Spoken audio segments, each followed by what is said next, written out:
Too much of this world has gotten soft. We've gotten to the point where, I spoke about it the other day, comfortably numb almost seems to be the goal. It's no longer to excel. It's no longer to do well, to push yourself, to see what you're capable of, to demand greatness. It's what's the minimum effort I can give without suffering too much negative consequences, too much downside. How can I just, phone it in? And you can see it in everything, and it seems to be one of those things that just keeps punching me in the face at the moment with people's just lack of understanding that the whole point of life is to pursue your potential. And that can vary from person to person, but it damn well means beginning with health and fitness and then pursuing something from there. The amount of people who are like, oh, it's really not that important. I'm like, it's literally the vehicle that allows you to live your life. It is the thing that allows you to show up. And I can guarantee the second it's gone, you'll fucking miss it. And I can even give you an example, and I'm sure you've had this before. When you're healthy, you're like, everything's fine, I'll deal with that later. It doesn't really matter, I don't need to look after my health and fitness. If you get sick, even if we're just calling a really bad cold, you'd give anything to feel better. You're like, I'm so over this shit. And you talk about it, and if it gets real bad, maybe you made a deal with God about, God, if you let me get through this, I'll be better. And the second it passes, you go back to living your life. Health and fitness is the baseline of everything else you get to do in this life. It's literally the cornerstone. It's what the foundation that everything is built on. And yet we take it for granted. We choose to be soft as fuck. And as I said, it's just one of those things that is just irritating the shit out of me. How people will not only believe this, but will fucking defend it. Will fight other people for this right. I got a guy getting into my comments about how, dads shouldn't be fit and healthy. It's called a dad bod for a reason. And I was like, yeah, because of fucking soft cocks out there who want to be like, oh, I don't want to do effort. I don't want to work hard. I don't want to, put in time for my family to be the best version of myself. So we're just going to name it a dad bod and just cop out on that. It is not meant as a beneficial thing. And they're like, oh, girls like it. And I was like, have you watched the videos where they talk about it? Where they're like, oh, that's a good dad bod. They're usually talking about, one of the ones I've seen is C-Bum. Chris Bumstead, 6-time Mr. Olympia in the off-season. Dude's like 260 pounds of muscle. And they're like, yeah, like that. That's not a dad bod. That is one of the most genetically gifted and hardworking men on the planet. Or, what's the heartthrob that everybody loves? Fucking Superman. It's going to bug me now. But anyway, the guy who plays Superman. They're like, yeah, like that. Like, just a little bit of pudge. And I'm like, the man is built. He might not be shredded to the nines, but that man works hard, looks after his body, does the right things, and he is in great shape. They're not talking about you with your beer belly hanging over your pants so you can't see your fucking dick. We need to stop believing that because the average person is soft and wants to denote you further down doesn't mean that it is actually an acceptable option. It's like being a fucking lemming, just running off that cliff and going, well, everybody's doing it, so it's cool. No, it's not. We've reached a point in our society where the bare minimum, I'm going to use one of my favorite phrases, the bar is on the fucking floor. The bare minimum becomes like, oh my God, you do that? And it's because the bar is on the fucking floor. It's so low to be Not even great, just to not be average. I can come back to it. I put out an offer, to help the basketball competition that I play in. I was like, 4 times a week, training session, 45 minutes. No, we don't have extreme discipline. I know. That's why I offered the 4 times a week, because it's not extreme discipline. That's like the bare minimum of existing.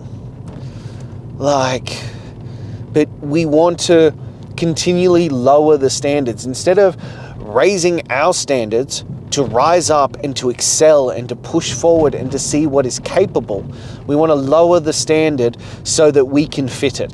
And then if we don't, we lower it again and we lower it again. And, classic one in Australia of tall poppy syndrome, we will punish people and pull them down and criticize those who actually excel. We don't want to continue pushing forward. And then, because it's human nature, when we get criticized, we shrink. Instead of rising up and realizing that no one who is doing what we are doing or doing better than us is criticizing.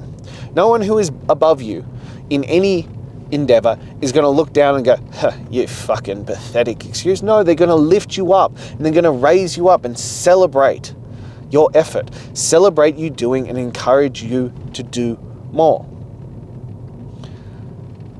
But we need to start, encouraging, but also holding the standard. When people throw out excuses, instead of going, it's okay, that's fine, it's, no, you're better than that. Comes back to the one that I still firmly believe to this day, and people always get their panties in a knot about this one, but it's still, I firmly believe the truth, that the highest form of self-love or love in general is holding someone to the standard. It is not letting them off the hook. It is not letting them get away with it. It is not being like, they're there. It's let's do better. It doesn't need to be mean. In fact, it's love, so it shouldn't be mean, but it should be truthful. That you can and should be doing better. You can and will do better. Let's do it together. You rise to the standards that you will set for yourself that are non-negotiable. I was talking about this the other day about, you're the average of the 5 people you spend the most time with and you surround yourself. And if those people aren't elevating you, you should find better friends to hang out with. And some guy commented and he's like, I agree with you in principle, but if this was true, nobody would ever have any friends because they'd be constantly leaving their friends for the next group. No, they wouldn't. I have a friend that I have had since I was 10 years old, and I hang out with him every week because he keeps elevating himself, and I keep elevating myself. He doesn't have to be above me, he has to be in the pursuit of growth. And the pursuit of growth is as equally as important as someone being in a better position than you. It's about, will they support you in their growth? In your growth, will they encourage you? Will they inspire you? Will they push you towards it?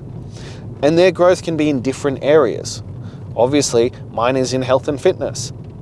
That can be in other areas. They can be in finances. They can be in relationships. They can be other things, as long as they are there to support you and not drag you down. Because I can promise you, if you actually start to change and make big decisions to be the best version of yourself, there is a large proportion of people's friends and family who will criticize them, who will try to derail them, who will try and bring them down. And often I find the worst version of this is through quote-unquote kindness, which again comes back to my thing about the highest form of love is the truth and holding you to a higher standard. But those who don't like you changing because it signals that they can and should change as well will derail you. And often you see it in things like, you're not that bad, you're not that out of shape, it's fine. You've been working really hard, how about we go have a beer or a pizza or a burger or whatever the fuck your vice is. it's not in the form of blatantness and openness. It's in the subtleties to bring you down. But as I said, it's because you hold up a mirror to all the choices that they are refusing to make. You hold up a mirror showing them what they could be and are choosing not to be. That is why they don't want to borrow it. That is why they don't want to do it. That's why they will bring you down. But we have to stand firm. We have to stand hard. We have to start chasing something more than ourselves. We have to start demanding greatness, because we cannot continue to be this soft version. We cannot continue to keep avoiding the work.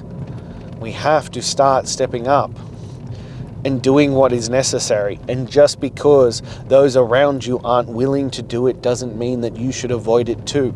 No, in fact, it means even more that you should double down and do it.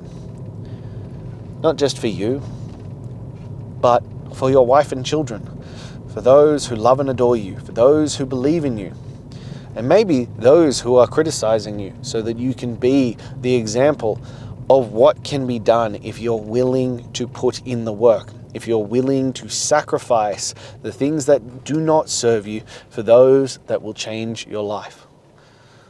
It is time to step up and accept that this will be difficult, but it'll be worth it if you are willing to do the work. So that's all I have for you. Until next time.